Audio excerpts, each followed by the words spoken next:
Bonjour à tous, bienvenue sur le podcast Cyclisme Performance. Aujourd'hui je reçois Guillaume Millet qui est enseignant et chercheur. Nous discutons ensemble de la cinétique de VO2, de l'économie et de la résistance à la fatigue, comment l'améliorer. Si le podcast vous plaît, vous retrouverez dans la description un lien pour vous abonner au club Cyclisme Performance. Ainsi vous recevrez chaque semaine dans votre boîte mail le résumé et l'analyse d'une étude scientifique avec nos conseils.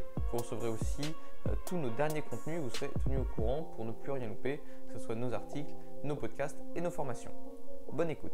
Alors, bonjour à toutes et à tous. Moi, je suis Guillaume Millet. Je suis physiologiste de l'exercice à l'université Jean Monnet à Saint-Étienne. Et voilà, je suis un ancien coureur athlète d'endurance. J'ai fait à peu près tous les sports d'endurance qui existent, du ski de fond, du raid multisport, du trail, etc. Et ça fait 10 ans, pas de cyclisme, non, pas de cyclisme en compétition. J'ai dû mettre une fois un dossard en compétition. J'ai fait du triathlon par contre, où il y avait quand même du vélo, du triathlon des neiges surtout. Mais voilà, des sports qui sont un peu confidentiels. Mais je parle du triathlon des neiges, pas des triathlons.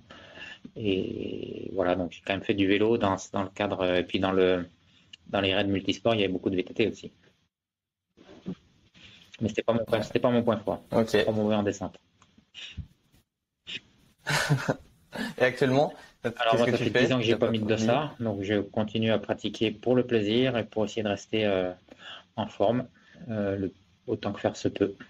Donc voilà, c'était un petit peu ma crainte en arrêtant de la compétition de dire est-ce que je vais trouver le goût de continuer à faire du sport, mais la bonne nouvelle c'était que oui, ça reste un plaisir de faire du sport. Il n'y avait pas que l'attrait de la compétition, donc ça c'était chouette.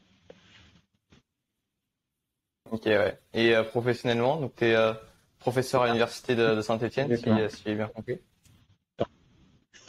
Depuis combien de temps? C'est un peu compliqué parce que je suis arrivé à Saint-Étienne en 2003, mais en 2009 j'en suis parti pour aller à Grenoble et puis après 5 ans au Canada et je suis revenu en 2018. Donc ça fait 20 ans, mais en réalité que 10 ans à Saint-Étienne et 10 ans à bourlinguer un peu ailleurs en France et dans le monde. Ok, ouais, tu as fait toute ta carrière dans l'enseignement et dans la recherche. J'ai commencé classiquement comme maître de conférence à l'université de Dijon en 98, je crois. Donc ça fait bientôt 25 ans, malheureusement. Ok. Et c'était déjà ce que tu voulais faire dès le début ou tu t'avais imaginé ton avenir différemment? J'ai commencé en mes études de STAPS un peu comme tout le monde avec l'idée d'être prof de gym et puis finalement, j'avais pas tellement envie d'aller enseigner dans le Nord, bien que j'adore les gens du Nord, qui sont souvent des gens très sympas, mais ça manquait un peu de montagne quand même. Et puis après, j'ai eu la chance de découvrir la recherche, qui était un peu assez balbutiement il y a 25 ans dans le domaine, et ça m'a plu, donc j'ai continué dans cette voie-là. Je suis tombé peut-être au bon moment aussi, et j'ai rencontré les bonnes personnes qui m'ont aidé.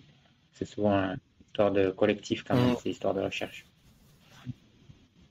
Ouais, justement, on va commencer par parler de la recherche et notamment dans votre labo de recherche, vous faites, vous étudiez plusieurs populations, que ce soit le haut niveau, mais aussi tout ce qui est autour du domaine pathologique. Est-ce que vous faites des liens entre les deux ou est-ce que vous n'en faites pas? Comment ça fonctionne entre les deux populations? Alors, effectivement, donc il y a, je dirais, à peu près un tiers des travaux qui sont, un gros tiers qui sont sur la performance, donc que ce soit des performances de type sprint. On a des collègues qui travaillent sur les blessures ou sur la performance en sprint. Et puis jusqu'à des épreuves d'ultra, de trail, comme on peut faire pour les gens qui travaillent avec moi. Et les deux autres tiers, c'est des travaux plutôt sur ce qu'on appelle le sport santé. Donc soit des personnes sédentaires et puis surtout des personnes malades. Donc les populations sur lesquelles travaille notre laboratoire, qui est en tout cas à Saint-Étienne, c'est très varié. Ça peut aller des maladies neuromusculaires, des myopathies, en passant par le cancer, bien sûr le Covid et notamment les patients de réanimation qui ont eu le Covid ou qui sont allés en réanimation pour d'autres raisons. La fibromyalgie, il y a beaucoup dans l'environnement stéphanois, il y a beaucoup de pathologies différentes qui sont étudiées. Les personnes âgées, même si c'est pas une personne, des populations pathologiques, mais quand même, c'est des gens qui, de toute façon, l'exercice est bon pour tout le monde, mais chez les personnes âgées, c'est le cas, bien évidemment. Et donc la question, c'est est-ce qu'on fait du lien entre les deux ou on essaye, effectivement, et on pense que ça vaut le coup d'essayer de le faire. Pourquoi? Bah déjà parce que, d'un point de vue méthodologique, il y a effectivement des choses qu'on utilise ou qu'on développe chez l'athlète ou chez le sportif, pas forcément d'élite, mais en tout cas chez le sujet sain et l'athlète, et qu'on arrive à appliquer des techniques de mesure qu'on arrive à appliquer chez le patient. Et puis, quand même, à partir du moment où on considère que l'athlète de haut niveau, il faut essayer d'optimiser un petit peu les réponses qu'on peut apporter pour qu'il soit de plus en plus performant. Il n'y a aucune raison de ne pas adapter ces méthodes d'entraînement pour pouvoir en faire bénéficier des personnes qui sont malades et qui ont besoin aussi d'améliorer leur performance, sauf qu'à la place de faire l'UTMB, c'est d'aller chercher leur pain en étant le moins fatigué possible. Donc, il y a en tout cas des tentatives et je pense avec un certain succès. Je ne vais pas dire que c'est direct et que c'est automatique, mais en tout cas, on essaye effectivement de faire bénéficier de techniques nouvelles, par exemple l'intervalle training, l'électrostimulation ou d'autres techniques d'entraînement qui sont un petit peu originales. Enfin, encore que pour les sportifs, c'est pas très original, mais pour les patients, ça l'est. Et donc, on essaye de leur faire bénéficier de tout ça.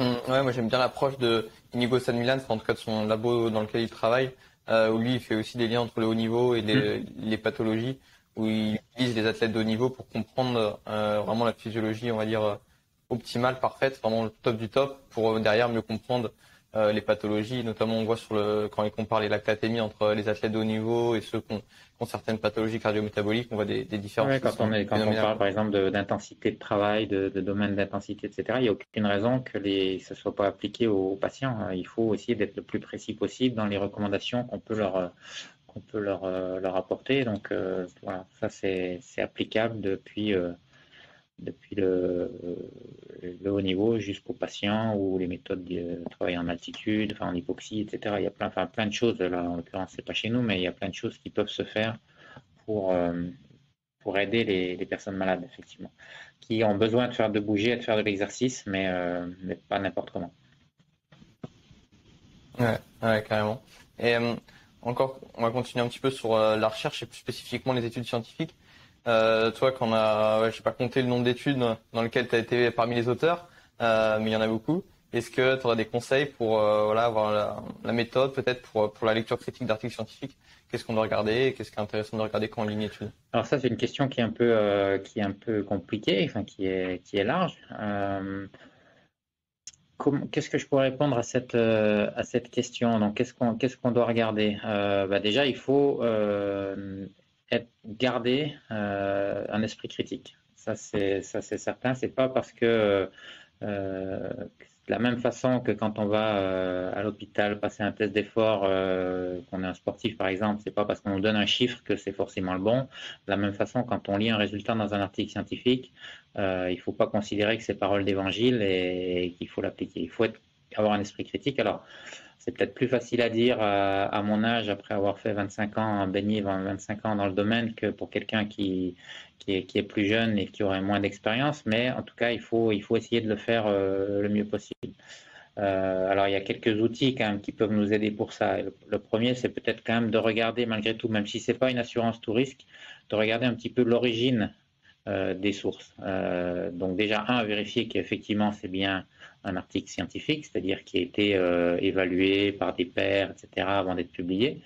Mais au-delà de ça, c'est regarder aussi le niveau de la revue. Alors là, c'est compliqué parce que si on commence à si on rentrer dans le débat de qu'est-ce qu'un bon journal scientifique, est-ce qu'il faut regarder les impact factors, etc. Donc là, ça va être la levée de bouclier parce que personne n'est d'accord là-dessus. Il n'empêche quand on baigne dans le milieu, on sait que certains journaux sont plus sérieux que d'autres et que, encore une fois, sans dire que c'est une preuve absolue que ce qui est publié dans une revue comme Medicine and Science in Sports and Exercise, par exemple, ou Journal of Physiology ou d'autres revues de ce calibre, il peut y avoir des erreurs, mais globalement, il y en a moins que dans des revues qui sont moins cotées et ou certains open access ou certaines revues, et je parle même pas évidemment des revues toxiques qui fleurissent. Le Covid a donné plusieurs exemples d'articles qui ont été publiés et qui valaient absolument rien quand c'était pas carrément des canulars. Voilà, donc il y a quand même ça à garder à l'esprit, mais quand on a dit ça, on a tout dit et rien dit parce que ça donne pas d'éléments vraiment concrets. Voilà, mais il faut quand même essayer encore une fois, c'est plus facile pour des gens comme moi, de mon âge, que pour des jeunes qui débutent, mais en tout cas, il faut avoir ça à l'esprit, garder cet esprit critique. Et puis il y a d'autres choses qu'on peut dire, par exemple, effectivement, une étude qui a été publiée sur 10 sujets, même si moi j'ai été le premier à publier des études avec très peu de sujets, c'est pas la même chose que quand c'est publié avec, je sais pas moi, 50. C'est quand faut faire attention, par exemple, à interpréter les résultats qui ont été conduits chez les hommes, de les interpréter euh, chez les femmes, parce qu'il peut y avoir aussi des différences entre les sexes, etc., etc. Donc, en gros, ce qu'il faut garder à l'esprit, c'est que c'est pas parce que c'est publié dans une revue scientifique que c'est vrai. Il y a quand même plus de chances que ce soit vrai que quand c'est publié dans un blog par une influenceuse ou un influenceur. Ouais, ouais, c'est ça. C'est ça, ouais, non, c'est clair que c'est pas évident. Je pense que ça prend un petit peu de temps avant de saisir tous les petits détails dans la méthode et dans voilà, tout ce qui peut faire que une étude est un peu plus intéressante qu'une autre. C'est vrai qu'avec l'expérience, je pense aussi les journaux qui reviennent le plus souvent, on peut voilà, se faire une idée de ceux qui sont peut-être plus sérieux ou que d'autres. Mais il y aurait pas de raccourci du coup pour savoir rapidement voilà, quelle étude on peut garder et quelle étude on peut passer et essayer de pas perdre de temps à lire une étude qui est tout de suite Oui, pas puis pertinente. se méfier des résultats qui sont un peu, comment dirais-je, extravagants, mais il y a ou trop, comment dirais-je, trop beau pour être vrai. Moi, l'exemple que j'ai toujours en tête, et pourtant c'est une des meilleures revues scientifiques au monde, c'est la revue Nature, qui a quand même publié, et c'était deux grands noms de la science. Donc tout ça pour dire que même quand c'est un super journal avec des gens qui sont très reconnus, il peut y avoir des erreurs et des erreurs. Enfin, je vais t'expliquer de quoi il s'agit dans 2 minutes. Tu vas même pas en revenir. Enfin, les auditeurs vont même pas en revenir. En 1992 a été publié donc dans la revue Nature une analyse comparée de l'évolution des records du monde hommes et femmes sur marathon. Et la conclusion, c'était qu'en 98, les femmes battraient les hommes sur le marathon. Voilà, donc 6 ans plus tard, en se basant simplement sur une analyse linéaire des records du monde hommes et femmes, qui effectivement, comme les femmes avaient démarré plus tard, bah forcément au début l'accélération des performances est plus rapide que celle des hommes, et donc ils n'ont pas eu l'idée de dire bah, peut-être que c'est pas une analyse linéaire qu'il faut faire, mais curvilinéaire, et que les femmes ça va se stabiliser, et effectivement, enfin maintenant évidemment on est après 1998, donc c'est plus on est plus malin, mais quand même c'était assez vite, dès que ça a été publié, il y a eu des critiques de ce papier en disant non, ça se passera pas comme ça. Et effectivement, ça s'est pas passé comme ça. Et on est encore loin de voir des femmes qui battront les hommes sur les marathons, en tout cas pour les meilleurs du monde. Et je pense même, si tu veux mon avis, que ça arrivera jamais. Mais voilà, donc tout ça pour dire que même quand c'est deux scientifiques très renommés dans le domaine, dans une super revue scientifique, il peut y avoir des erreurs. Donc c'est pas facile effectivement d'avoir cet esprit critique, mais en l'occurrence, là, voilà, la critique, c'était est-ce que vraiment la méthode d'analyse était la plus adéquate. Et pour le coup, c'était relativement simple de se rendre compte, même si on est toujours plus malin après, encore une fois, hein, mais c'était relativement simple de se rendre compte que non, il y avait une erreur fondamentale dans la façon d'analyser les données. Et des fois, je trouve, alors que au final, les articles scientifiques se rapprochent dans l'objectif, au final, que les gens lisent les articles. Et donc, des fois, bah, les titres vont être un petit peu accrocheurs volontairement, et des fois, les conclusions vont être un peu exagérées quand on regarde par rapport aux résultats. On se rend compte qu'au final, c'est pas si clair que ça, et que la conclusion est un petit peu. Enfin, en tout cas, des fois, on peut ne pas voir la même conclusion quand on lit la méthode et qu'on lit les résultats. Après, ce qui est nouveau, il y a quand même des choses qui s'améliorent. Par exemple, de plus en plus, on va avoir, pour essayer d'améliorer la crédibilité scientifique, hein, qui a quand même été, ce qui s'est passé avec le Covid, a été un peu mis à l'épreuve. C'est par exemple que les données originales doivent être mis sur des serveurs et que ça soit accessible à tout le monde. Ou même dans les articles, maintenant, de plus en plus, on va présenter les données individuelles, pas seulement les moyennes. Donc, ça permet de voir effectivement s'il y a des participants, des sujets qui ont des valeurs différentes, si réellement tout le monde se comporte de la même façon, si on fait par exemple une intervention qui consiste à entraîner des gens pendant X semaines, est-ce que réellement les progrès sont plus ou moins constants entre les sujets, ou si on a 5 sujets qui augmentent comme ça et 15 qui diminuent comme ça, ce qui fait qu'au final ça augmente, mais en moyenne. Mais en réalité, la plupart des sujets diminuent. Donc voilà, ce genre de choses. Donc il y a quand même des choses un petit peu nouvelles qui, de plus en plus, on nous demande, et c'est une très bonne chose, de justifier, d'être de plus en plus transparent. Et ça, effectivement, c'est une très bonne chose, même s'il ne faut quand même pas délirer. Il n'y a pas la fraude, ça existe dans la science comme dans n'importe quel autre milieu, mais c'est quand même loin d'être la majorité. La plupart des gens peuvent faire des erreurs, et je suis à peu près sûr que nous, on en a commis dans les analyses, dans les mesures, etc. Mais la plupart des gens sont de bonne foi. Ça peut être des erreurs. Les gens qui fraudent, on en connaît, hein, il y en a, moi j'en connais, sont quand même vraiment une toute petite minorité.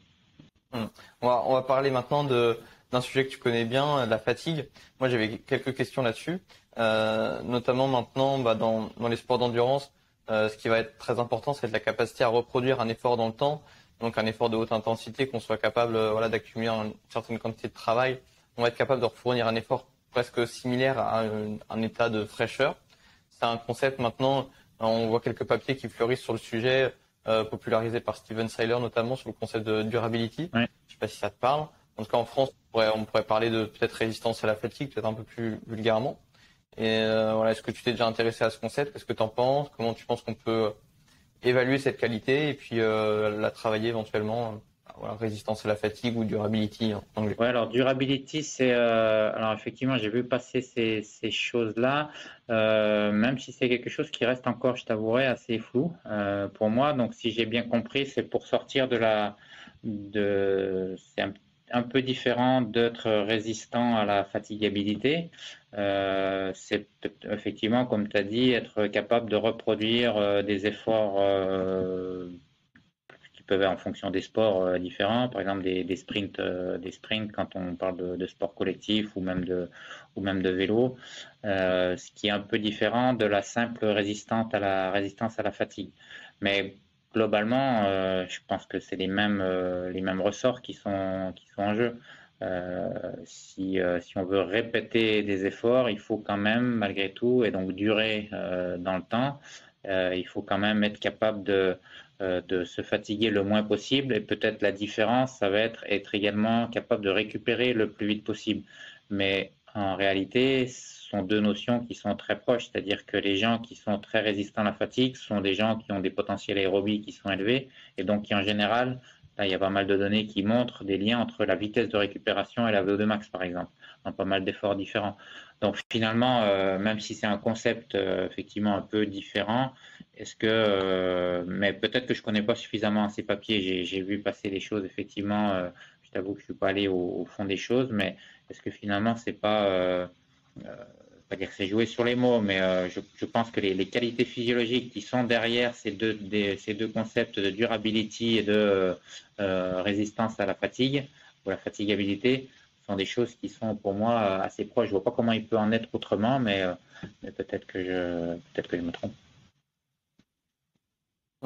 Ouais, je pense aussi, et je pense effectivement que la base aérobie, peut-être tout ce qui est mitochondrie et même l'évaluation des seuils et du VO2 max, ça peut permettre de déterminer aussi ces capacités-là de durability ou de résistance à la fatigue. Ceux qui ont le plus gros potentiel, forcément, ils seront aussi peut-être ceux qui récupéreront le mieux. Ça, c'est sûr. Hein, comment tu penses montré et en général, d'ailleurs, ceux qui sont les plus aérobies, donc le plus résistants à la fatigue, non seulement on peut le présenter en disant ils sont résistants à la fatigue, ou on peut le présenter en disant ils sont moins capables de se fatiguer. Parce que capable de se fatiguer, c'est aussi bien sûr un avantage dans une certaine mesure. Parce que si tu es capable par exemple, si on te demande de faire un effort intense, si tu n'es pas capable de perdre énormément de force, de produire énormément de lactate, tu n'es pas capable de produire énormément d'énergie, donc tu n'es pas capable de faire une bonne performance. Et donc, on peut le voir aussi de ce côté-là de la chose. C'est pas seulement une mauvaise chose que d'être capable être capable de se fatiguer beaucoup, c'est aussi une bonne chose, à une certaine mesure. Et je parle même pas des aspects psychologiques, parce que sur les aspects, si on parle de ça, ça aussi, si on est capable d'en fait, à la fin d'une course, on ne doit pas chercher à être le moins fatigué possible, on doit chercher à être le plus fatigué possible. Et les aptitudes mentales nous aident quelque part à ça, à aller, on dirait trivialement, à aller plus loin dans l'effort. Mais voilà, en fonction de, Mm. en gros, c'est avoir les aptitudes physiques, énergétiques, physiologiques qui sont adaptées à l'effort qui nous est demandé en compétition. On est tous faits pour quelque chose, pour un type d'activité, il faut juste trouver laquelle. Qu'est-ce que tu penses aussi de l'analyse du découplage de la fréquence cardiaque, justement pour évaluer, parce qu'une bonne partie du concept de durability, justement, est basée sur l'évaluation du découplage de la fréquence cardiaque comme marqueur de la capacité de résistance à la fatigue. Je sais qu'il y a une étude intéressante qui est sortie là-dessus sur le marathon. Ils avaient divisé plusieurs groupes en fonction de ceux qui avaient eu un gros découplage de leur fréquence cardiaque durant l'épreuve et ceux qui avaient eu un découplage plus faible. Et les résultats étaient assez intéressants, en tout cas sur la performance, il y avait vraiment des grosses différences. Ceux qui avaient un découpage de la fréquence cardiaque vraiment faible avaient une bien meilleure performance que les autres. Est-ce que tu penses que c'est un marqueur pertinent pour évaluer la durability et peut-être la résistance à la fatigue aussi? Un découplage, c'est la hausse de la fréquence cardiaque à vitesse donnée, hein. C'est ça qu'on appelle découplage, hein. On est bien d'accord? Ouais. C'est ça? Donc, ce qu'on pourrait appeler le drift, Ouais. la dérive de la fréquence cardiaque en beau français de France. Problème de la fréquence cardiaque, c'est que c'est soumis quand même à pas mal de variabilité, ça peut être affecté par la chaleur notamment, et pas seulement par la dérive de la dépense énergétique, parce que finalement, à travers la dérive de la fréquence cardiaque ou le découplage, comme tu dis, ce qu'on va chercher à regarder, c'est justement la dérive du coût énergétique de la course. Et donc, c'est comment dirais-je, j'ai perdu le mot en français, un surrogate, Un raccourci? Oui. ouais, c'est pas un raccourci, mais un élément pour à la place d'un autre. J'ai plus le nom en français, ça me reviendra peut-être. Et parce que c'est le seul qu'on peut mesurer en course, mais donc c'est mieux que rien, effectivement, mais c'est pas parfait. On peut très bien imaginer avoir, par exemple, quelqu'un qui aurait en condition de chaleur, qui se déshydraterait, aurait une augmentation de la fréquence cardiaque parce qu'il y a une diminution du volume d'éjection systolique, sans pour autant qu'il y ait forcément une augmentation de la dépense énergétique. Et au final, pour ce qui est de la fatigue et de la durabilité, ce qui compte, c'est ça plutôt. C'est est-ce qu'on est toujours aussi économe ou est-ce qu'on a une dérive de la fréquence cardiaque, justement, non pas de la fréquence cardiaque, de la dépense énergétique. Et peut-être que la corrélation entre les deux est bonne, mais il peut y avoir certains cas où c'est pas le cas. Et dans les études dont tu me parles, a priori, si c'était lié à la performance, sans doute que ça veut dire que c'est quand même un indicateur qui est fiable. Mais comme je connais pas l'étude en question, j'ai un peu du mal à répondre de façon plus précise que ça. Ouais, je sais que beaucoup l'utilisent aussi tout simplement en situation d'entraînement pour évaluer comment ils progressent sur par exemple une intensité donnée. Mettons un endurance à 200 watts par exemple. En début de cycle, ils vont avoir un découplage, du coup un drift plus élevé qu'en fin de cycle et du coup se dire qu'il y a une progression. Alors au final, est-ce que c'est par l'effet de une meilleure durability, une meilleure résistance à la fatigue ou est-ce que c'est parce qu'ils vont mieux autoréguler la chaleur? Est-ce que alors finalement, c'est peut-être pas Oui, exactement le non, mais mécanisme derrière. il y a sûrement quand même des liens entre la dépense énergétique. Quand la dépense énergétique augmente, on a besoin de plus solliciter le métabolisme aérobie et pour ça, il faut avoir un débit cardiaque plus important et une des façons, c'est d'augmenter la fréquence cardiaque. Donc indirectement, ça a du sens évidemment de s'intéresser à la fréquence cardiaque, mais on voit bien que la relation, elle n'est pas directe. Mais comme c'est le seul facteur qu'on peut mesurer facilement, on va pas faire de séance d'entraînement avec un analyseur portable de gaz, donc on utilise la fréquence cardiaque, mais il faut, pour le coup, on parlait d'avoir l'esprit critique, il faut garder un œil critique là-dessus. Après, moi, j'ai pas suffisamment de données de terrain pour juger de la pertinence des choses, mais en tout cas, ça a effectivement du sens d'un point de vue physiologique. Et voilà, donc effectivement, qu'on ait moins de drift quand on est plus entraîné pour faire la même séance intense que quand on est moins bien entraîné, ça Ça, c'est tout à fait possible. C'est-à-dire que quand ça veut dire qu'on est moins fatigué, et quand un des indicateurs de la fatigue, c'est effectivement la dérive du coût énergétique et donc de la fréquence cardiaque. Donc ça a tout à fait du sens. Ouais. J'avais une question aussi assez précise encore sur la fatigue avant qu'on parle plus du coût énergétique et de l'économie. Sur la fatigue périphérique, il y a voilà certains papiers qui remettent un peu en question l'impact de l'acidose. Qu'est-ce que tu en penses toi sur voilà l'effet de l'acidose sur la fatigue neuromusculaire et la fatigue périphérique? Alors, il est vrai qu'il y a plusieurs papiers qui ont remis un petit peu en cause l'acidose dans les efforts intenses comme étant la cause de la fatigue musculaire ou périphérique. Et a raison. Alors, en gros, il y a 20 ans en arrière, tout était de la faute de l'acidose, en tout cas sur les efforts intenses. Et maintenant, on se rend compte qu'il y a une bonne partie des torts, entre guillemets, des causes de la fatigue qui sont liées plutôt à d'autres facteurs, en particulier l'accumulation d'un métabolite qu'on appelle le phosphate inorganique et qui, lui, va effectivement perturber le largage du calcium, par exemple, dans le muscle, qui va diminuer la force que peuvent produire chaque pont d'actine-myosine, hein, qui sont les responsables comme de la création de la force. Donc chaque pont étant moins fort, la force totale peut diminuer aussi. Donc voilà, il y a plusieurs aspects qui sont en fait liés plutôt à l'accumulation de phosphate inorganique, ce qui explique d'ailleurs pourquoi on se fatigue tout de suite, très vite au début d'un effort, avant même que le métabolisme anaérobie et l'acidose aient eu le temps de baisser. Donc l'explication pour laquelle on a tout mis sous compte de l'acidose, c'est que les études ont été beaucoup faites in vitro à des températures faibles. Et effectivement, à température faible, les effets de l'acidose sont assez marqués, mais dès qu'on est à température physiologique, ils le sont beaucoup moins. Ceci étant dit, l'acidose n'est pas complètement...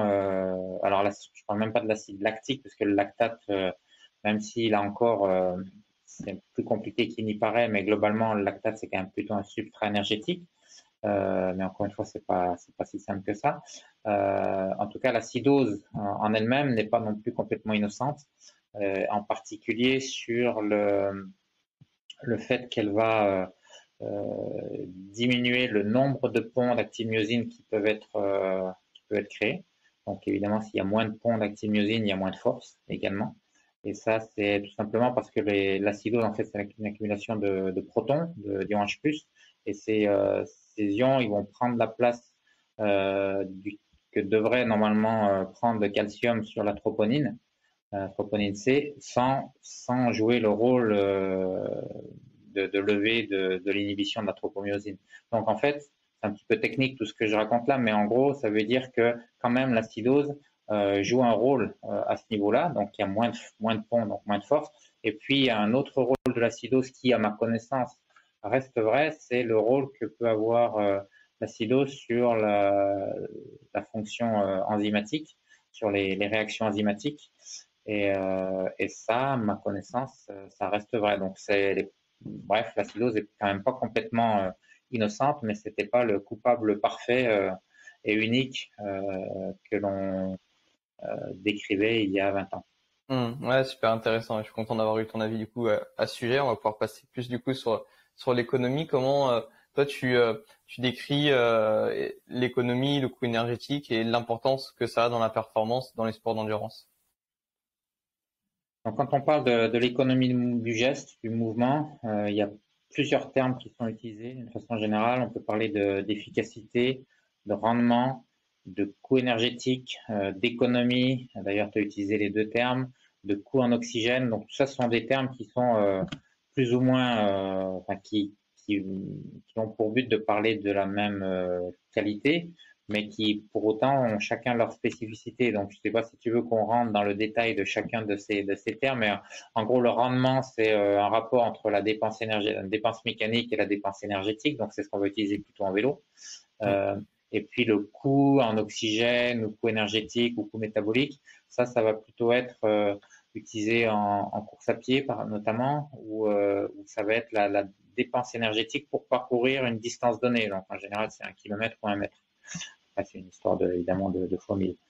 Donc voilà. Et la différence entre on va parler souvent de coût énergétique et vous allez voir dans les papiers le coût énergétique exprimé en consommation d'oxygène par unité de distance. D'accord? Et en réalité, ça, c'est pas le coût énergétique, ça, c'est le coût en oxygène. Mais finalement, c'est pas très différent. C'est un petit peu différent, mais c'est pas très différent du vrai coût énergétique où on va non plus s'intéresser seulement à la consommation d'oxygène, avec toujours dans l'idée, évidemment, de consommer le moins possible, que ce soit d'oxygène ou d'autres choses, ou d'énergie pour parcourir une distance donnée, mais on va s'intéresser à la vraie dépense énergétique. Donc la différence entre l'oxygène consommé et la dépense énergétique, c'est fonction de ce qu'on appelle le quotient respiratoire, c'est-à-dire qu'en fonction du quotient respiratoire qui lui-même dépend du type de substrat qu'on va consommer, donc est-ce qu'on va consommer plutôt des graisses ou plutôt des glucides, va pas être le même. Et ça peut jouer, c'est un peu plus qu'à la marge quand même, ça peut jouer, ça va pas changer complètement l'histoire, mais ça peut quand même jouer un petit peu, c'est-à-dire que parfois tu peux avoir donc, je vais prendre un exemple, ça sera plus simple pour comprendre. Si tu prends, par exemple, est-ce que la question, est-ce que le coût énergétique augmente avec la vitesse de course, même sur tapis roulant, hein, je parle même pas des histoires de résistance aérodynamique, même sur tapis roulant, si tu prends le coût en oxygène, tu vas te rendre compte que non, que le coût en oxygène, c'est-à-dire la consommation d'oxygène par mètre ou par kilomètre, est stable quelle que soit la vitesse de course. Mais si tu prends le coût énergétique, ben, tu te rends compte qu'il y a une petite augmentation avec la vitesse. Donc, tu vois, les conclusions sont pas toutes. Alors, c'est pas énorme, mais dans un cas, il y a un papier qui a montré que dans un cas, c'était pas significatif. Dans l'autre cas, si on prend le coût énergétique, c'est significatif. Autre exemple que je cite souvent, nous, on avait fait une étude où on avait fait courir des gens pendant 24 heures. Quand on prend le coût en oxygène, quand on regarde pour courir à une vitesse donnée pendant 24 heures, donc on avait fait des mesures toutes les 2 heures, si le coût en oxygène augmente, oui, il augmente de façon importante, enfin relativement importante pendant les 8 premières heures, et puis après il reste plus élevé qu'au début pendant toute la fin. Mais si on prend le coût énergétique, ça reste significatif, mais beaucoup moins. Pourquoi? Parce que quand on court, on va consommer de plus en plus de graisse et avec un rendement énergétique qui est moins bon. D'accord? Et donc au final, tout ça pour dire qu'au final, la réponse à la question est-ce qu'on est par exemple plus ou moins économe avec l'augmentation de la vitesse ou avec l'apparition de la fatigue, puisqu'on en parlait un peu tout à l'heure, eh bien ça va pas être tout à fait la même si on considère le vrai coût énergétique, donc en joules ou en kilocalories par mètre, ou si on considère le coût en oxygène. Alors, c'est peut-être un petit peu technique pour les auditeurs. J'espère qu'ils aiment la physio parce que on s'éloigne un petit peu du terrain là, mais bon, bref.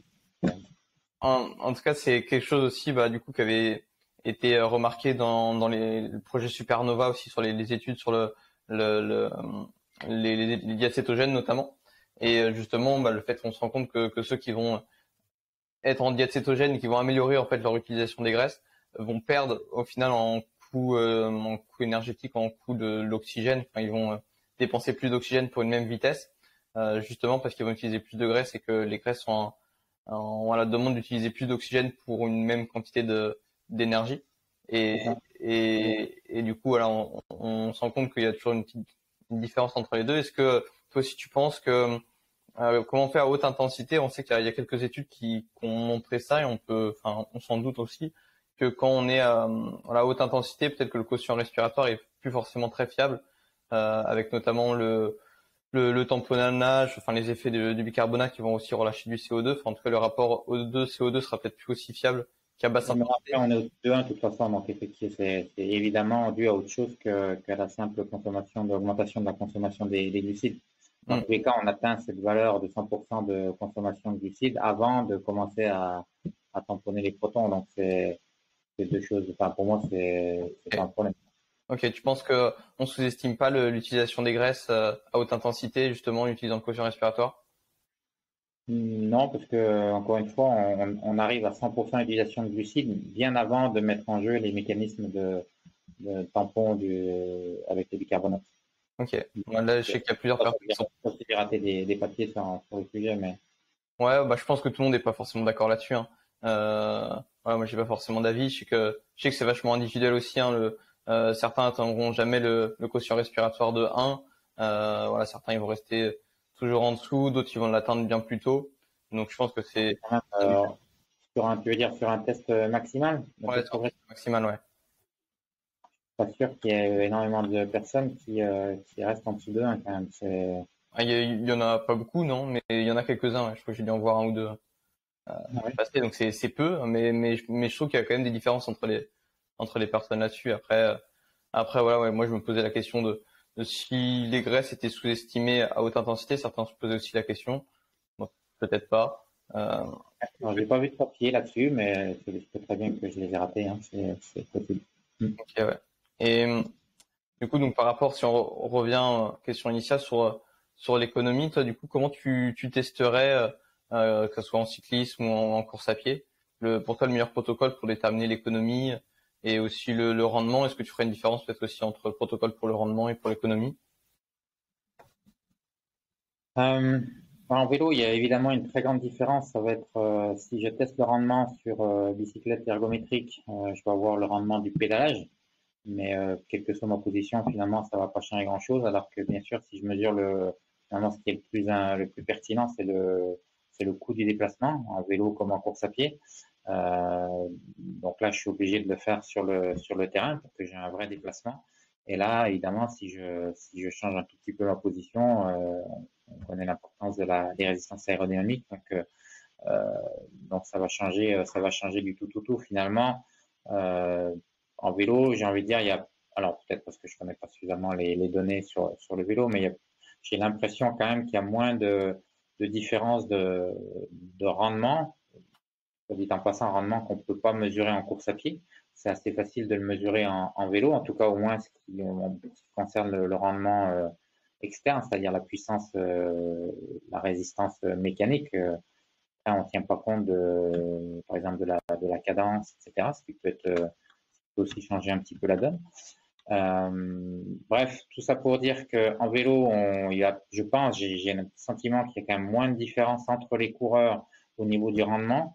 Il doit y en avoir, notamment parce que tout le monde n'a pas le même pourcentage de fibres lentes et rapides, et ça peut jouer sur le rendement. Tout le monde n'est pas forcément à sa cadence optimale. Bon, après, mais je pense pas qu'il y ait énormément de différence entre les coureurs. Par contre, là, il va y avoir beaucoup de différence. Ça va être sur la position sur le vélo. Et on peut du coup avoir très bien le même rendement énergétique et un coût énergétique très différent parce on aura une position SCX qui sera moins bon. Et on sait que ça, c'est tellement critique il y a énormément de travaux qui sont faits par les équipes pour donner aux coureurs qui veulent jouer à une place sur le tour la meilleure position possible s'ils veulent avoir une chance sur les contre-la-montre. Alors qu'en course à pied, finalement, c'est l'histoire d'aérodynamique, bon, ça joue pour ainsi dire pas. Et c'est plus, et du coup, il y a plus de variations, il me semble, mais encore une fois, je peux me tromper, entre les coureurs, mais pour d'autres raisons qui peuvent être effectivement pas avoir la bonne cadence, ça peut être avoir des tendons qui sont plus ou moins raides, avoir un relâchement qui est plus ou moins important, etc. Quand même des rendements énergétiques, même si on ne peut pas le mesurer en course à pied, qui est différent aussi entre les gens. Donc au final, il y a une assez grande variabilité entre les coureurs. Globalement, évidemment, les meilleurs coureurs avec l'entraînement ont des meilleurs coûts énergétiques, mais on a aussi des coureurs qui ont un coût énergétique qui sont de très haut niveau, qui ont des coûts énergétiques qui ne sont pas forcément extraordinaires et qui compensent par des qualités physiologiques au top, quoi. Hum, Ouais, c'est ça que j'aime bien aussi du coup en prenant en compte l'économie plutôt que le rendement, même si finalement en vélo on ne mesure pas tant que ça. C'est rare de faire des tests en extérieur avec la mesure de la consommation d'oxygène, mais le côté que ça prenne en compte évidemment l'aérodynamique et le matériel qui joue quand même beaucoup dans la performance en cyclisme. Dans ce cas-là, ouais, je trouve que c'est intéressant. Et en trail, comment tu peux mesurer l'économie étant donné que c'est plus compliqué d'avoir une vitesse staff, hein, comment est-ce qu'on peut mesurer l'économie en trail? C'est la question qu'on se pose en ce moment. On est en train justement d'essayer de travailler un peu sur ces thématiques-là. Donc finalement, si tu regardes la littérature, entre elles comme ailleurs, enfin entre elles comme dans d'autres disciplines, on va mesurer le coût énergétique sur tapis roulant. Donc évidemment, c'est pas très juste pour les coureurs de trail dans le sens où eux, ils n'ont pas l'habitude de courir sur des surfaces planes et régulières et dures. Et pourtant, on va les évaluer dans ces conditions-là. Finalement, mais tu regardes la littérature, c'est 90%, pour pas dire plus, des études, c'est ça, y compris nos études.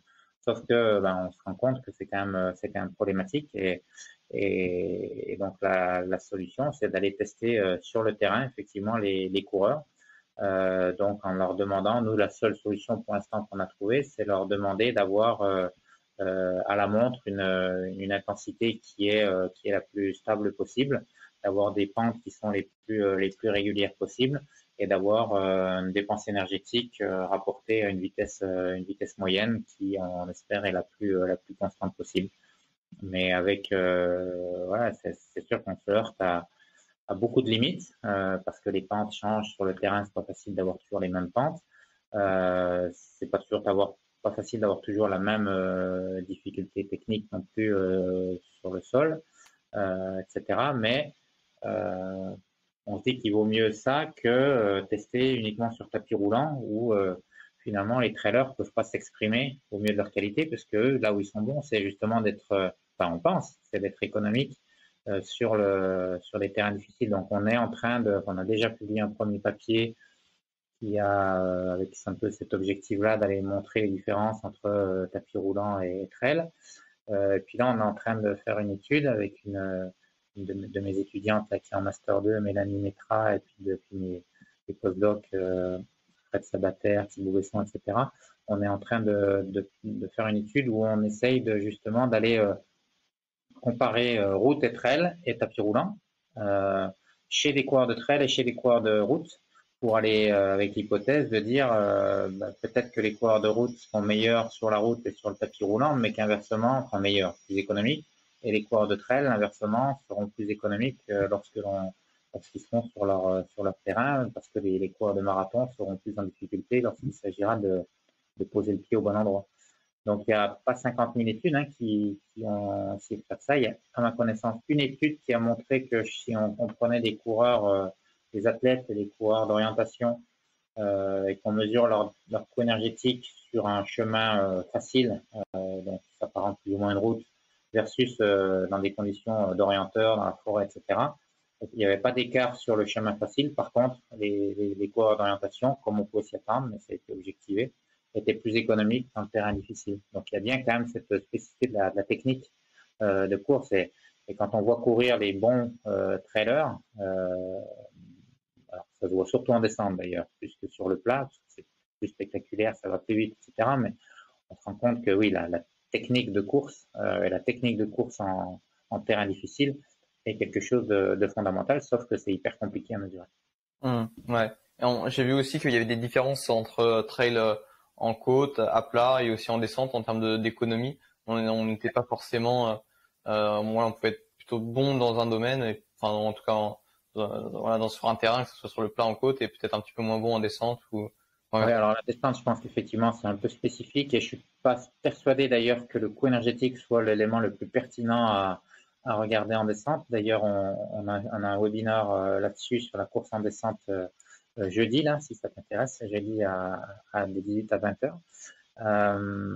Mais ça, tu pourras couper, puisque quand tu vas diffuser, encore que non, ça sera toujours disponible en ligne. Donc, quand tu vas publier ton podcast, ça sera disponible en replay je le mettrai sur mon site perso, par exemple. Par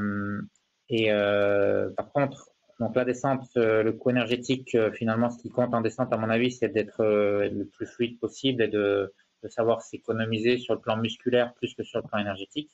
Parce que finalement, on dépense relativement peu d'énergie. On en dépense, mais bien sûr moins qu'à plat et en montée. Par contre, si on compare le plat et la montée, il y a une assez bonne quand même corrélation d'une façon générale. Et comme on pouvait s'y attendre, alors c'est pas publié, mais on a commencé à agréger des données pour essayer de montrer ça, de voir si la corrélation entre le plat et la côte dépendait de la pente, avec l'idée de dire plus ça va être pentu et moins la corrélation sera bonne. Et effectivement, c'est le cas. Mais même à des pentes relativement élevées, ça dépend un peu des populations qu'on a entre les mains, mais globalement, quand même, il y a une assez bonne corrélation, comme on a pu montrer par exemple sur une étude récente sur l'UTMB, enfin qu'on a publié récemment sur l'UTMB, une assez bonne corrélation entre le coût énergétique à plat et le coût énergétique en côte. Ok. Mais voilà, donc c'est à mon avis, c'est effectivement les trailers peut-être peuvent tirer un petit peu leur épingle du jeu en montée par rapport à plat, mais c'est plutôt en fonction de la technicité, à mon avis, qui vont technicité du terrain, la difficulté du terrain où ils vont s'exprimer pleinement, plus que parce que c'est de la côte. Ouais, ok, ouais, je vois. Et il y a aussi plusieurs études qui montrent que l'économie elle se dégrade au fil du temps pendant l'exercice. Comment est-ce qu'on l'explique? Alors, avant d'essayer d'expliquer, on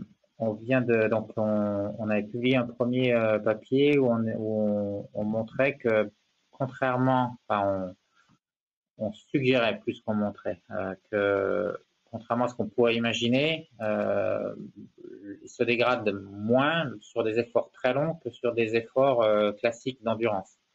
Ok. Et pour vérifier ça, c'est l'étude dont je parlais où on avait effectivement regardé la corrélation à plat et en montée de coût énergétique, mais on a aussi examiné les effets de la fatigue sur l'UTMB, sauf qu'on n'a pas fait uniquement des mesures sur l'UTMB, le tour complet. On a fait aussi des mesures sur la CCC, sur la TDS et puis sur la MCC et l'OCC qui sont des distances plus courtes sur l'UTMB. Et en fait, donc notre hypothèse, c'était de dire, sur la base du premier papier dont je parlais, que, encore une fois, même si c'est contre-intuitif, que finalement, peut-être le coût énergétique serait plus détérioré sur les courses relativement courtes, enfin, c'est quand même 40-60 km, hein, c'est pas non plus 5 km, que sur les ultras. Et effectivement, c'est ce qu'on a montré. Donc, aussi surprenant soit-il, la dégradation du coût énergétique n'était vraie que sur les courses inférieures à 60 km et pas sur les courses supérieures à 100 km. Donc ça, c'est un premier résultat qui est assez étonnant. Et quand on regarde par contre la fatigue neuromusculaire, c'était un peu l'inverse. C'est-à-dire qu'on avait quand même plus de fatigue neuromusculaire sur les courses très longues que sur les courses courtes. Alors, je précise quand même, encore une fois, pour peut-être un peu trop technique, mais que le coût énergétique, quand on dit il augmente sur le court et pas sur le long, c'était du vrai coût énergétique, c'était pas du coût en oxygène. Donc, c'est pas une histoire de consommation de substrat énergétique. Comment on l'explique On l'explique difficilement. Par exemple, le fait que l'augmentation du coût énergétique soit le même entre le plat et la montée, ça on a pu le montrer aussi en poulant tous les sujets. Ça veut dire qu'une des hypothèses qu'on aurait pu mettre en avant, c'est de dire quand on est fatigué, on est moins efficace en termes de stockage restitution d'énergie élastique par nos muscles qui se comportent, et nos muscles aux tendons qui se comportent comme des élastiques. Mais si c'était le cas, on aurait vu sans doute plus de dégradation à plat qu'en montée. Or, c'était pas vraiment le cas. En tout cas, la corrélation était là. Donc, on n'a pas vraiment il n'y a pas plus de fatigue sur le cours. Donc, on peut pas se dire, comme ils sont plus fatigués, ils ont besoin de recruter plus de fibres musculaires et donc ça consomme plus d'énergie. Donc, c'était pas ça. C'était pas une histoire de biomécanique. C'est sûrement une histoire de rendement musculaire, mais qui est pas en lien direct avec la fatigue. Donc, au jour d'aujourd'hui, on n'a pas vraiment d'explication franche sur ce résultat, mais en tout cas, pour la première fois, on a pu montrer que, je me répète, la dégradation du coût énergétique était plus importante pour des efforts d'endurance que pour des efforts d'ultra-endurance. Ouais. Ça a confirmé, hein, pour l'instant, on n'a qu'une étude. Ouais, c'est ça. Ça va bien avec le premier papier où, en regardant un peu la littérature, on avait déjà observé un peu cette tendance-là. Peut-être, on n'a pas parlé des muscles respiratoires aussi, c'est quelque chose qui revient souvent. Non, regardez ça, c'est pas lié à ça, non. Ok, comment vous avez pu évaluer ça du coup?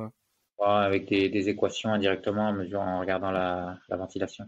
Ok, ouais. C'est indirect, hein, bien sûr, mais on peut pas aller mesurer directement le coût de la ventilation. Mais en tout cas, c'est pas ça, ouais.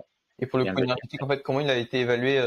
Je me posais la question du coup en course à pied si on n'a pas de mesure de puissance, ou directement. Donc, qu'est-ce qui sort autrement que du coup simplement l'oxygène pour une vitesse? Oui, c'est ça, c'est le coût énergétique avec donc on regarde la consommation d'oxygène à vitesse donnée, donc c'est la même entre avant et après, et puis on tient compte du QR pour calculer la vraie dépense énergétique. C'est pour ça que c'était le vrai coût énergétique qu'on a mesuré. Ok. Et on n'a pas de rendement, c'est en course à Oui. pied, on peut pas faire C'est par rapport à une vitesse, c'est bien ça.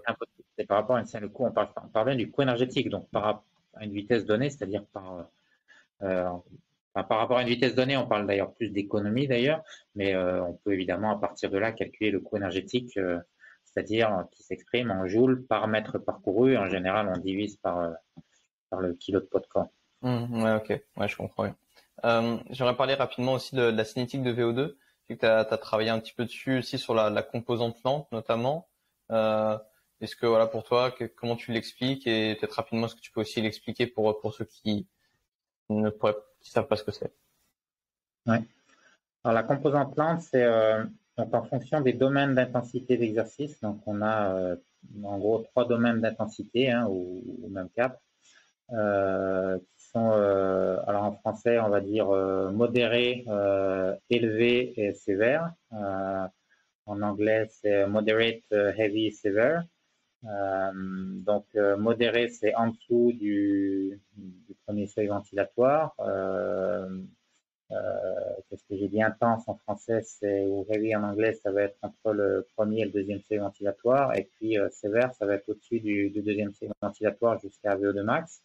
Et après, on va avoir, je ne sais plus comment on dit, on peut considérer en extrême, voilà, extrême qui est au-dessus. Donc, on va avoir, quand on est en intensité modérée, la consommation augmente de façon exponentielle jusqu'à se stabiliser à une valeur qui dépend bien sûr de l'intensité, mais à condition qu'on soit dans le domaine d'intensité modérée.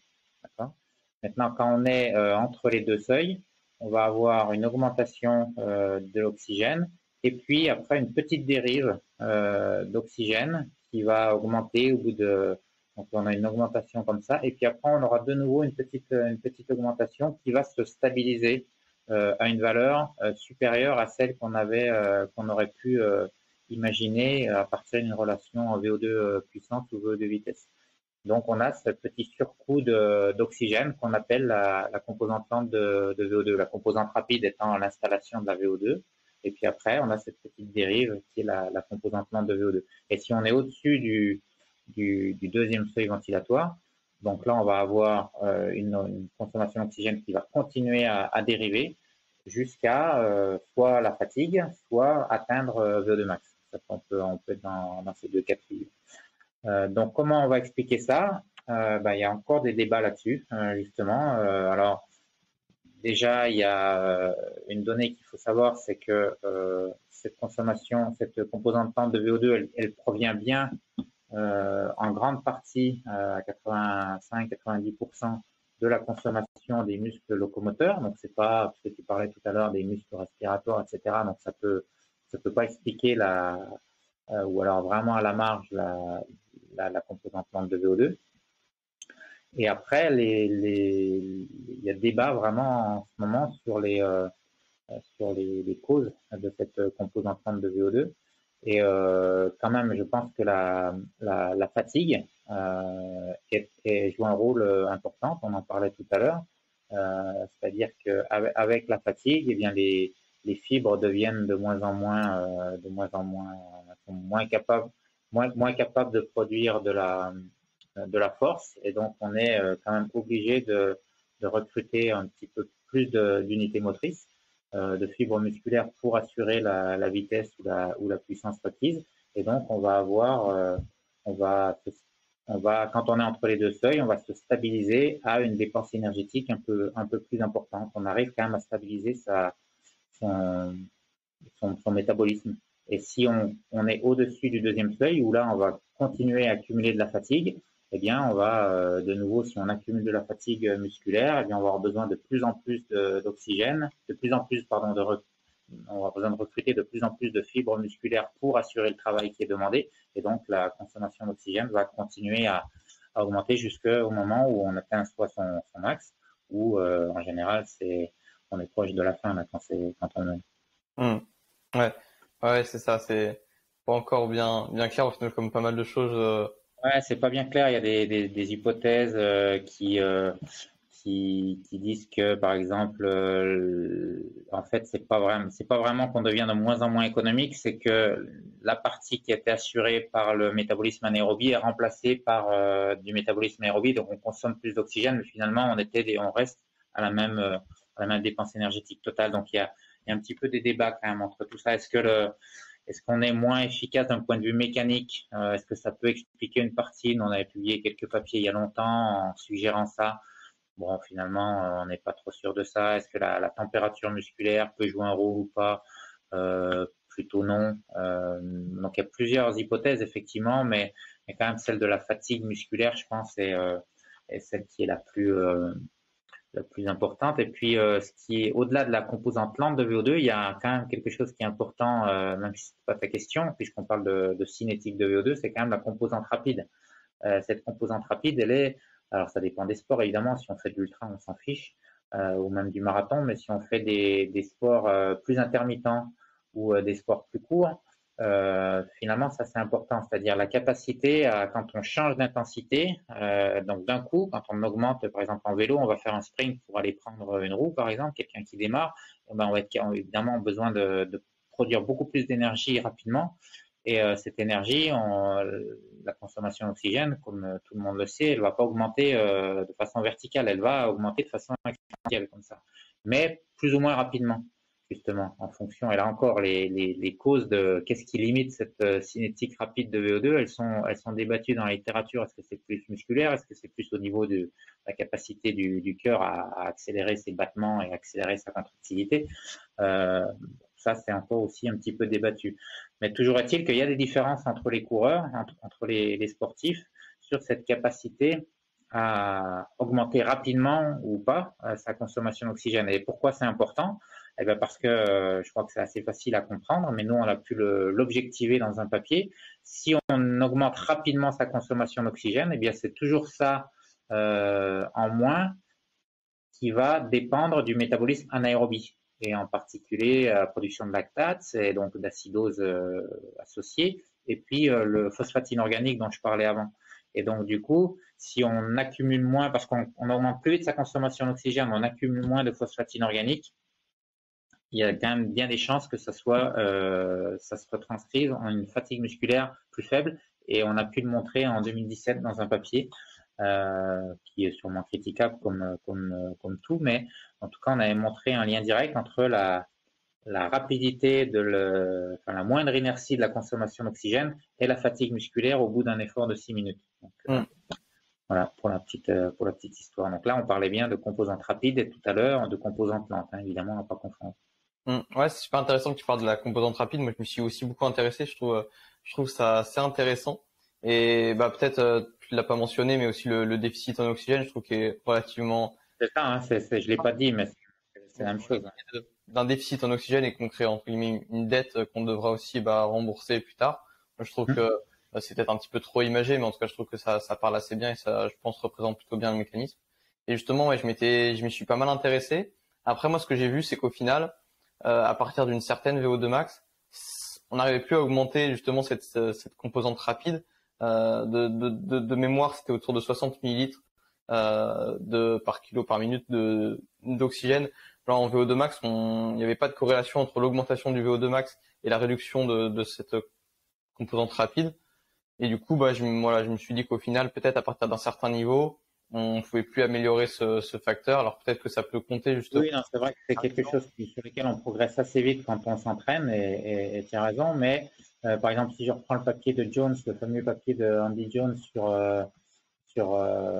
Radcliffe, pour la Radcliffe, elle avait quand même progressé, alors peut-être plus effectivement, je l'ai plus en tête exactement, au début de sa carrière sur cette cinétique de VO2, même si pour le coup, peut-être à l'époque, elle faisait pas du marathon, mais elle faisait du plus court, mais notamment du cross, hein, parce que je crois qu'elle a été championne du monde de cross. Là, pour le coup, ça peut peut-être participer à ses performances, mais effectivement, à partir d'un certain niveau, tu as raison, il y a un plateau ou un plancher plutôt, on va dire, on peut pas descendre en dessous d'un certain niveau et ce temps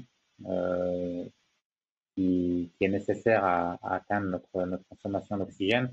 Quand on s'entraîne, on arrive alors, relativement vite, tout est dans le relativement, mais à se pencher là. Donc, la marge de manœuvre, effectivement, elle est peut-être pas aussi importante Mm. que dans d'autres qualités comme le coût énergétique qui peut s'améliorer avec l'entraînement et puis l'endurance. Mm. Ouais, c'est ça, il y a une différence qui est On va énorme. dire la même chose de VO2 max. Hein. Oui, oui. VO2 max, à partir d'un certain niveau d'entraînement, ton VO2 max, elle augmente plus. Donc, c'est pas pour autant qu'on va arrêter d'entraîner VO2 max. Ouais. Ouais, non, c'est ça pour la composante rapide. Il y a une grosse différence entre les sédentaires et les personnes entraînées, mais voilà, au-delà, moi, j'ai pas forcément relevé de très grosses différences. Le VO2 max, voilà, c'est pareil, il y a des différences, ça s'améliore, mais voilà, il y a peut-être aussi, c'est une question que j'avais, par rapport au VO2 max et aussi l'économie, on voit souvent une corrélation inverse entre les deux. À partir d'un certain VO2 max, on a une économie qui est moins bonne. Est-ce que tu penses que c'est voilà, un trade-off, je sais plus comment on dit en français, voilà, Ouais. un échange entre les deux? On peut pas avoir soit un très bon VO2 max et une très bonne économie en même temps. Ouais, c'est ça. C'est-à-dire que à très haut niveau, on peut avoir des gens, mais ça on sait depuis longtemps, hein, mais ça a encore été montré par encore Andy Jones là, sur les coureurs je crois d'ailleurs qu'il y avait ça, effectivement, cette relation inverse dont tu parles entre VO2 max et coût énergétique de mémoire. Hein, je suis pas sûr, mais chez les coureurs qui ont aidé Kipchoge à battre son record du monde là, officieux à Vienne. Ils ont pu suivre pendant une année. Alors c'était un peu critiquable dans le sens où c'était pas tous en même temps au pic de leur forme, etc. Donc il y avait quand même des, euh, des choses un peu surprenantes, mais effectivement, à très haut niveau, on peut pas avoir la meilleure VO2 max du monde et le meilleur coût énergétique du monde et la meilleure endurance du monde. Donc, c'est des trade-offs, comme tu dis. Et peut-être pas que entre le coût énergétique et la VO2 max, il y a aussi l'endurance qui rentre en ligne de compte. Ouais. Donc je pense que voilà, on n'a pas le choix et peut-être qu'il faut faire un choix du coup en fonction de la discipline ou C'est pas tellement qu'on n'a pas le choix, c'est que il faut essayer de progresser dans les deux. Sauf que ben, mais on peut plus progresser, je pense, sur le coût énergétique que sur VO2 max, qui est beaucoup plus déterminé génétiquement que le coût énergétique. Ouais. Ouais, et peut-être à long terme, il y a bien plus de marge de progression et c'est clair C'est ce sur que je voulais dire. sur l'économie, ouais. Ouais, c'est ce qu'on voit en tout cas dans les études et justement, bah peut-être. Si on n'a pas une grosse VO2 max, ben, il n'y a pas grand-chose qu'on puisse y faire malheureusement. Ouais, à partir d'un certain. Tu penses jusqu'à à, à partir de quel niveau de VO2 max on peut dire que peut-être on a atteint un plateau qui serait proche de notre maximum? Comment tu penses qu'on peut savoir justement si on a encore de la marge de progression? On peut pas savoir tant qu'on ne s'est pas donné les moyens de le développer et de l'entraîner vraiment. Il y a un coureur de VTT assez célèbre, j'ai plus son nom en tête, mais qui était un bon coureur et qui s'est mis à s'entraîner beaucoup plus parce qu'il avait, je crois, rejoint un team pro et qui a été capable de façon assez surprenante, alors qu'il était déjà, je sais plus combien, moi 70, donc déjà quand même une très très bonne VO2 max, d'augmenter encore sa VO2 max quand il s'est entraîné plus. Mais globalement, c'est quand même assez rare. C'est plutôt, en général, on atteint assez vite. Évidemment, il faut se donner un peu les moyens, il faut s'entraîner quelques mois ou quelques années, mais on atteint assez vite sa VO2 max à quelques points près. Et donc, c'est pas en fonction de la valeur. Hein. On peut très bien.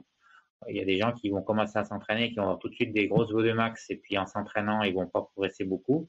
D'autres qui vont avoir des bonnes VO2 max, qui vont progresser encore, et il y a un peu tous les cas de figure. D'autres qui ont des petites VO2 max et en s'entraînant, ils vont pas progresser.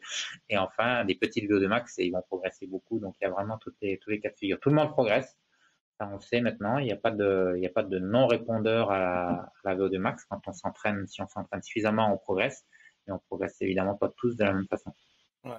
Pour VO2 max, comme pour le reste d'ailleurs. Ouais. On va finir là-dessus, je pense, sur toi, comment tu entraînerais la qualité de l'économie et du rendement aussi musculaire. Je sais pas si tu l'entraînerais différemment, mais en tout cas, je pense que le rendement définit aussi en partie l'économie. Donc j'imagine qu'on l'entraîne de plus ou moins de la même façon. Alors, si on parle de rendement, tu parles plutôt de vélo, j'imagine. Ouais. Donc, je pense que le rendement en vélo, il est assez compliqué à modifier. Il est un peu, c'est un peu comme la VO2 max. Je pense que c'est un peu. D'ailleurs, encore une fois, même si ça reste à confirmer par la littérature pour être sûr que je dis pas de bêtises, mais je pense qu'il y a moins de marge de manœuvre que sur le coût énergétique en course à pied. Euh, mais après, mis à part apprendre à bien pédaler, donc avoir on va plus jouer sur l'efficacité mécanique du pédalage, sur la bonne orientation des forces, la bonne synchronisation entre les muscles agonistes, antagonistes, etc. Donc les vieilles méthodes qui consistaient à faire du pignon fixe ou ce genre de choses, ou de la survitesse ou ce genre de choses, ça peut. Il y a même des méthodes, je me rappelle, mais ça n'a pas dû fonctionner tant si bien que ça, parce que je crois pas que ça, encore une fois, je suis pas un expert du vélo, mais je crois pas que ça soit encore utilisé, mais des méthodes de biofeedback EMG où on avait le signal EMG qui était euh, proposé au coureur en live pour lui apprendre à contracter les bons muscles au bon moment. Donc bref, ça c'est peut-être des choses donc plus sur la technique de pédalage. Et puis, je crois qu'il y a quand même un ou deux papiers qui montrent que la musculation peut aussi améliorer un petit peu le rendement. Je pense à des papiers de Ronstadt, mais qui sont peu nombreux et pas super convaincants, même si c'était publié et ça vaut ce que ça vaut. Mais en tout cas, il y a quand même deux, trois données dans la littérature là-dessus. Par contre, pour la course à pied, oui, là, il y a beaucoup plus de travaux. On sait que et je pense que ça doit être à peu près la même chose en vélo, avec le fait de s'entraîner, de parcourir des kilomètres. J'espère bien que ça sert un peu à quelque chose, donc ça doit servir quand même un petit peu au rendement. En tout cas, en course à pied, c'est vrai. On sait que quand on court on parcourt beaucoup de kilomètres, on améliore son coût énergétique. Et puis après, donc je parle pas évidemment des liens technologiques avec les plaques de carbone, les Vaporfly, les nouvelles Night qui permettent de diminuer le coût énergétique entre 2 et 4%. Et après, la méthode quand même qui fonctionne vraiment bien, c'est pour le coup la musculation en course à pied. C'est un peu vrai en vélo, mais c'est très vrai en course à pied. La musculation, notamment la pliométrie ou le travail explosif, permet effectivement d'améliorer de façon assez significative le coût énergétique. Ouais, ça correspond à tout. Après, il y a tout le travail évidemment d'entraînement qui permet pas forcément d'augmenter le coût énergétique sur les premiers kilomètres, mais on disait tout à l'heure, de minimiser la hausse du coût énergétique. Mais ça, c'est la durabilité ou la résistance à la fatigue. Ouais, ça correspond à tout ce que j'ai pu lire. En tout cas, sur la technique de pédalage, ce que tu disais par rapport à faire un feedback EMG, ça finalement, je pense que c'est une méthode, on s'en est éloigné dans le sens où on s'est rendu compte que... Je te parle de trucs qui étaient utilisés par Télécom il y a 20 ans, plus de 20 ans. Donc, voilà, depuis, il y a eu des études qui ont montré qu'au final, on consommait beaucoup plus d'oxygène en se concentrant sur la technique de pédalage. Et peut-être qu'on recrutait des muscles qui sont notamment tout ce qui est fléchisseur de hanche, donc droit, fémoral, psoas par exemple, qui sont peut-être moins économiques, peut-être moins riches en fibres de type 1 par exemple, et qui du coup engendreraient une hausse de l'économie, enfin une baisse de l'économie plutôt. Et donc au final, sur la technique de pédalage, je suis plus sceptique, mais en tout cas sur tout ce qui est musculation, c'est clair qu'il y a. Alors, technique de pédalage, alors que ça fonctionne pas, ça c'est une chose, mais que la technique de pédalage te permette d'améliorer ton rendement, ça c'est certain. C'est-à-dire si tu pédales au bon moment, si tu as les forces appliquées dans la bonne direction au bon moment, ça c'est certain que ça ne peut qu'améliorer ton pédalage. C'est pour ça que je crois que le pignon fixe, c'était ça un peu l'idée, c'était de tourner, comme les cyclistes diraient, pédaler rond, finalement. Donc ça, c'est sûr que ça peut qu'améliorer le rendement. Et puis après, mais encore une fois, je pense que la marge de manœuvre est plus faible en vélo qu'elle ne l'est en course à pied. Ouais, je suis d'accord. Et oui, pour la technique de pédalage, évidemment. Et je pense justement que c'est plutôt quelque chose qui vient avec les années d'entraînement, plutôt que quelque chose qu'on doit travailler intentionnellement par le pignon fixe, pourquoi pas. Mais j'ai l'impression que c'est plus quelque chose qui vient naturellement avec les années d'entraînement et les kilomètres, comme tu l'as dit, qui s'enchaînent. Et... En course à pied, je pense que comme il y a plus de marge, ça vaut vraiment le coup de travailler après la musculation, elle a d'autres vertus dans tous les cas. Donc c'est une très bonne idée de faire de la musculation quand on est coureur à pied.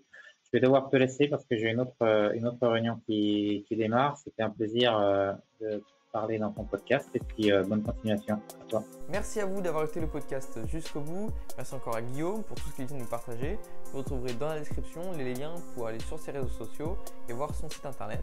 Vous retrouverez également les liens pour vous abonner au club Cyclisme Performance, les liens de nos réseaux sociaux. Et puis si vous êtes encore ici, c'est que le podcast vous a plu.